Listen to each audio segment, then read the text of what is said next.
Bill Gillette, a junior high school teacher in California's Orange County, was one of those teachers everyone liked. Until last May, when he was arrested for sexually abusing one of his students.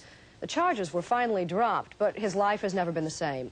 On After 8 this morning, we examined the personal devastation that false accusations of sexual child abuse can cause. And we ask a question: has the media created a hysteria that has marked the innocent along with the guilty?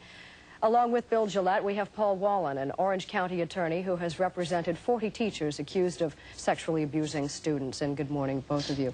Bill, first of all, would you tell us briefly what happened last May? One morning, one of my students came up to me in the hallway and said that she was going to get me. I reported the incident to one of our advisors, and at that time, he came back down to the classroom and said there'll probably be a police investigation on the matter. At that time, I called the police department and told them I'd like to come down and discuss the matter with them. They said, no problem, Bill, we'll set up an appointment with you on Monday about 3 o'clock. And at that time, my principal said, why don't you go ahead and take the rest of the day off? So I stopped by the union office to check with them, and they advised me not to get an attorney, that this matter will be settled over the weekend. We'd call in the parent, the principal, the police, and we'd get it all taken care of. Monday morning, my wife and I are on our way to go to the store. I was putting my little girl in the car. She's about 15 months old.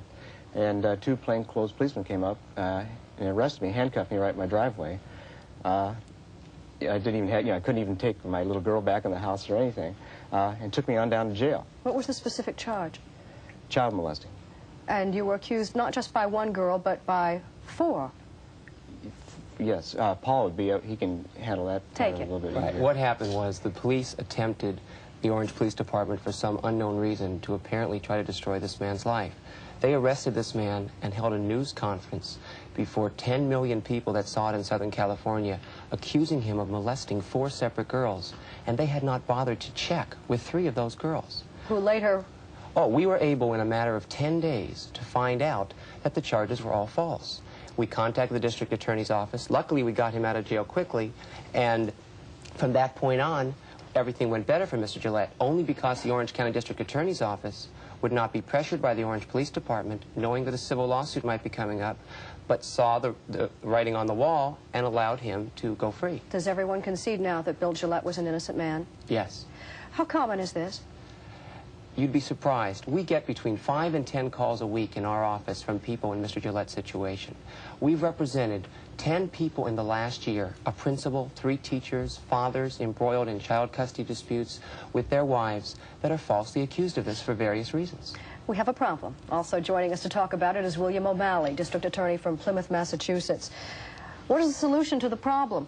I think that any investigation, any prosecution has got to be conducted responsibly, and it sounds to me like the district attorney's office in Orange County, by the account here, was responsible. Your concern is that we'll lose the advocacy of the children if we then tilt in favor of the adults. Well, it's very important to keep in mind that a child is the most vulnerable of all possible victims, that physical or particularly sexual abuse of a child devastates that child irreparably. But when there's a benefit of a doubt, who gets it? Well, our system is such that a person is always presumed innocent until proven guilty beyond a reasonable doubt. In fact, Bill, in your case, your record was expunged. Is that the word? That's correct. Erased. You have no record. Legally, it never happened. Legally. Now, what more do you want? I would like just to see, like, for instance, the Orange Police Department take proper steps in doing an investigation. All these type of things should be investigated. There's no getting around that. But I think that they should have thoroughly looked at everything before the steps they took happened. They should have investigated before they arrested. They should have investigated before they had the news conference. I think it all could have been handled discreetly, and then that way my face wouldn't have been plastered all over the... You have represented, as you say, 40 other teachers or principals in such cases. They're more often settled fairly than this, aren't they? No, but what you're forgetting that's critical is that once it hits the media, once these people have a news conference, you and I both know that tremendous numbers of people are always going to believe this poor man did something, when in fact he did nothing. That's the problem we have with the hysteria with the McMartin case in Los Angeles and some going on in New York. People are not judging each case separately. They're assuming someone accused of child molest is guilty. You mean you're assuming that our viewers look at this man and think, he might be Absolutely. guilty? Some will say that, because that's just how human nature is, because of the hysteria of what's going on. It's very difficult now to get a fair trial for a person accused of this crime. Bill, why can't you go back to the classroom? The main thing is I just don't want to be set up for the same thing happening again. I'm going to miss teaching. I'm on a leave of absence right now, and I'm just, searching right now for another career. Not sure what I really want to do yet. But at this point, like I said, I can't go back into the classroom.